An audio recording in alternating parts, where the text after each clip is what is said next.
Olá, gente linda e abençoada, estamos aqui mais uma vez para meditar na Palavra de Deus. Eu sou a missionária Deise Carvalho Antunes, agradeço a tua visualização e peço que você não esqueça de deixar o joinha, inscrever-se no canal e acionar o sininho para receber as notificações do próximo vídeo, tá?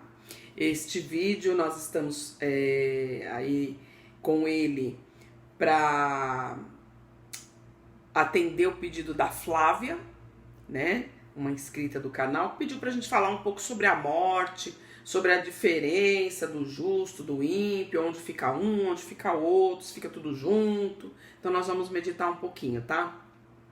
Eu quero deixar aí de abertura um versículo da palavra de Deus que está em Gênesis 2:7, que diz pra nós assim, que morre o corpo e o corpo volta para o pó, porque do pó foi tomado. Deus criou o homem do pó da terra, né? Fez um boneco de barro e soprou na sua narina o fôlego de vida. Nós temos aí um vídeo passado que você pode assistir e nós vamos dar uma pinceladinha no assunto que fala sobre corpo, alma e espírito. Nós bem sabemos que temos aí o nosso corpo, que é a casa, né, onde habita o nosso espírito, é a matéria. E esse corpo vai voltar para o pó. Este é visível. A alma é a nossa personalidade, é a nossa linha de raciocínio, são os sentimentos, as vontades, né, os desejos. E a palavra de Deus fala para nós que quando o homem morre, pereceu os seus pensamentos, o seu desejo, ou seja, a sua alma. E o espírito que é o fôlego que Deus nos deu, que é a essência que nós temos, essa volta para Deus. Então a gente consegue entender, né, distintamente essas três partes. Vamos meditar um pouquinho de como é a morte. O apóstolo Paulo diz nas cartas aos primeiros Tessalonicenses 4:13, ele diz dessa forma: não queremos, porém, irmãos, que sejais ignorantes acerca dos que já dormem, para que não vos entristeçais como os outros que não têm esperança. Então ele está comparando a morte com o sono. Não quero que seja ignorante, irmãos, referente aos que já dormem, ou seja, aqueles que estão no sono, aqueles que morreram, como se não tivesse esperança. Como se dissesse assim, morreu, acabou, não vou ver mais. Então ele está deixando aí um alerta. E você se lembra quando você estava na barriga da mãe, no ventre? Ninguém lembra. Existem esses aí que falam, vai voltar, vamos fazer aí uma volta no tempo, vai voltar até o tempo que estava no ventre. Isso não existe. Porque ninguém lembra dessa fase quando estava no ventre da mãe. De como era, os barulhos que ouvia e essas coisas todas, porque o feto, ele ouve, tá? O que está externo. Então, se nós não temos essa capacidade de fechar o olho e lembrar quando estava na barriga da mãe, a morte é a mesma coisa. O tempo de Deus é um e o do homem é outro. É um outro dado importante. O tempo de Deus, Kairos, e do homem, o tempo Cronos. Então, quando o homem morre, na ressurreição de Cristo, quando Jesus voltar e chamar, que ele abriu o olho, que ele recebeu um corpo de glória, para ele não vai fazer distinção entre o tempo em que ele ficou no sono. Isso é bom esclarecer, tá? Então, diz o Salmo 146, versículo 4 para nós. Então a morte será assim, sai-lhe o espírito e eles tornam para a terra, e naquele mesmo dia perece os seus pensamentos. Olha só, a alma perece, o intelecto, né? Os desejos, a linha de raciocínio, não sabe mais nada. Em Eclesiastes 3:2 diz que há tempo para tudo debaixo do sol, inclusive o tempo de nascer e o tempo de morrer. Então Deus, ele já determinou, como o salmista disse, o Senhor conhece todos os meus dias. Ele já determinou um tempo de vida para cada um. Ele sabe quanto tempo cada um de nós teremos na terra. E no versículo 7 de Eclesiastes 12 fala: e volte o pó à terra como era, e o espírito para Deus que o deu. Então estamos vendo aí que vários escritores, né, que vários profetas, que vários homens de Deus falaram da mesma coisa da mesma forma. Nenhum conheceu o outro e provavelmente alguns não tinham até acesso às escrituras. Mas Deus levantou homens e deu o mesmo entendimento a esses homens. Os mortos sabem alguma coisa? Nós já falamos aqui no início um pouquinho, vamos ver o versículo que diz, de Eclesiastes 9, versículos 5, 6 e 10. Pois os vivos sabem que irão morrer, mas os mortos não sabem coisa alguma, nem tampouco têm eles alguma recompensa, porque a sua memória ficou entregue ao esquecimento. Tanto o amor, o ódio, a inveja já pereceram, nem tem eles daí em diante parte em coisa alguma que se faz debaixo do sol. Ou seja, não existe essa de dizer, o espírito de fulano falou, eu vou buscar saber como tá. Tá reservado. Sabe quando você vai num determinado lugar, vamos supor um supermercado, vamos fazer uma comparação bem chula, tá, gente? Vamos no supermercado, você não pode entrar com a sacola, então lá tem o que? O guarda-volumes. Você vai lá, recebe uma chave, você guarda o volume lá, tranca, só você tem a chave. Vamos trazer isso para os nossos dias? Deus tem a chave, Deus tem o controle de tudo, Ele tem o domínio. Quando Paulo disse, olha, eu não sei se dormindo ou acordado, mas eu fui até o terceiro céu, eu tive uma visão e fui até o terceiro céu. Então existem vários lugares, Deus criou um universo enorme e Ele tem lugares distintos para cada coisa. Ele tem o controle de tudo, o domínio. Então vamos supor, eu morri e Deus vai lá e me guarda. Ele me reserva num determinado lugar.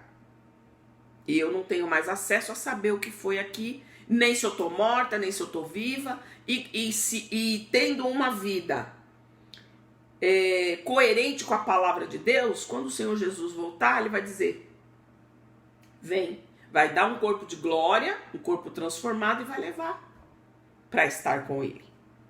E eu não vou saber quanto tempo eu fiquei lá ou deixei de ficar, porque eu estou descansando, estou dormindo, como o apóstolo Paulo disse. O que Deus promete para aqueles que morrem? Lá em Oséias 13, versículo 14, diz, eu os remirei do poder do Seol e os resgatarei da morte. Onde está, ó morte, as suas pragas? Ou disse, a tua vitória? Onde está, Seol, a tua destruição? Então, Deus está dizendo assim, olha, eu vou remir vocês da morte. Eu vou, como num piscar de olhos, trazer vocês à vida novamente. Só que agora, não com esse corpo corruptível, mas importa do que é corruptível, se revista da incorruptibilidade, ou seja, de um corpo espiritual. O poder da ressurreição, ela vem de Cristo. E em Coríntios, 1 Coríntios 15, versículo 21 e 22 diz, porque assim como um homem veio à morte, também por um homem veio a ressurreição dos mortos. Como em Adão todos morrem, do mesmo modo em Cristo todos seremos vivificados. Então Deus está dizendo para nós que pelo pecado de Adão e Eva veio a morte. Não é isso? Não morreram na hora, mas foram passíveis a se tornar aí agora mortais. Mas através de Cristo nós recebemos a vida eterna, o direito de ter uma vida eterna. E ainda diz para nós a palavra em 1 Tessalonicenses 4, o versículo 16 e 17, porque o mesmo Senhor descerá do céu com grande brado, voz de arcanjo, som de trombeta de Deus, e os que morrem em Cristo ressuscitarão primeiro, e depois os que estiverem vivos seremos arrebatados juntamente com ele nas nuvens, ao encontro nos ares com o Senhor, e assim estaremos para sempre com ele. Então, aqui está confirmando o que nós falamos no início do vídeo, dessa parte de quem morreu ressuscitar para a glória eterna, saber aqueles que estiverem em Cristo. E como é isso, missionária? A pessoa morre, volta, vai evoluir. A palavra de Deus ela é muito clara que ao homem está ordenado nascer e morrer uma só vez. E diz em Hebreus 9:28. Depois disso vem o juízo, tendo-se oferecido uma vez para sempre tirar os pecados de muitos, quem? Jesus. Aparecerá a segunda vez sem pecado aos que o aguardam para a salvação. Então ele veio como homem, provou a vida de homem, morreu, ressuscitou, foi para o Pai e voltará novamente. Virá uma segunda vez agora no seu corpo de glória para levar com ele também com um corpo vivificado. Os ímpios não ressuscitarão juntos com os salvos. Olha a diferença aí, Flávia. Apocalipse 20, versículo 4 e 5 diz: E eles, quem? Os justos, reviverão e reinarão com Cristo durante 1000 anos. Nesta feita, os ímpios ainda estarão mortos, aguardando a segunda vinda para o juízo, para o julgamento. Todos os homens, ricos, pobres, pretos, brancos, de toda língua, nação, comparecerá perante o tribunal de Cristo. Cada um dará conta das suas obras. Em Apocalipse, fala para nós que abrir-se-ão os livros dos atos. Não foi isso que nós meditamos no vídeo que fala sobre o julgamento? E quem são os ímpios? Em Apocalipse 21:8 dá uma pincelada de quem são os ímpios. Quanto aos medrosos, os incrédulos, os abomináveis, os homicidas, adúlteros, feiticeiros, idólatras e todos os mentirosos, a sua parte será no lago que arde com enxofre, que é a segunda morte. Então, nós sabemos que todo aquele que pratica atos que não está condizente com a palavra de Deus é chamado de ímpio. E aí tem uma leva. Eu gravei até um vídeo, já postei, falando sobre quais as práticas, né, que tiram o direito de salvação. Assista ele. Todos esses estão enquadrados nessa leva aí de pessoas. Mas Deus não tem prazer. Ezequiel 18:23 diz que Deus não tem prazer na morte do ímpio. Teria eu algum prazer na morte do ímpio? Palavra do soberano, o Senhor. Ao contrário, acaso não me agrada vê-lo desviar-se dos seus caminhos e viver? Então Deus está dizendo aqui, eu não tenho prazer. Eu desejo que o homem se transforme, que mude, que entenda o plano de salvação. Mas o justo e o ímpio não ficarão juntos. Eu não creio dessa forma, que morre e vai para o mesmo lugar. Porque Abraão, em Gênesis 18:25, ele diz assim: a morte do justo, o lugar onde ele ficará não é junto com o ímpio.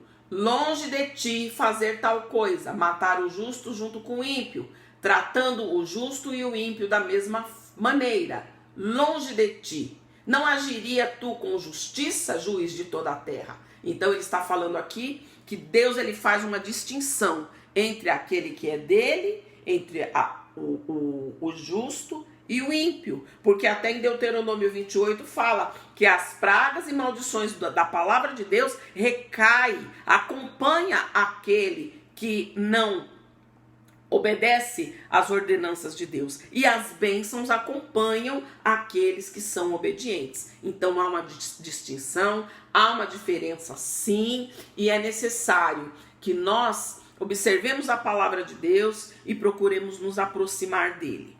Nós ainda vamos falar um pouquinho mais sobre este assunto em outro vídeo. Se ficou alguma dúvida, Flávia, manda aí que a gente vai estar esclarecendo, tá ok? Obrigada pela tua participação e a todos vocês que têm acompanhado os vídeos da palavra. Que Deus te abençoe e fica para ti um forte abraço da missionária Daisy.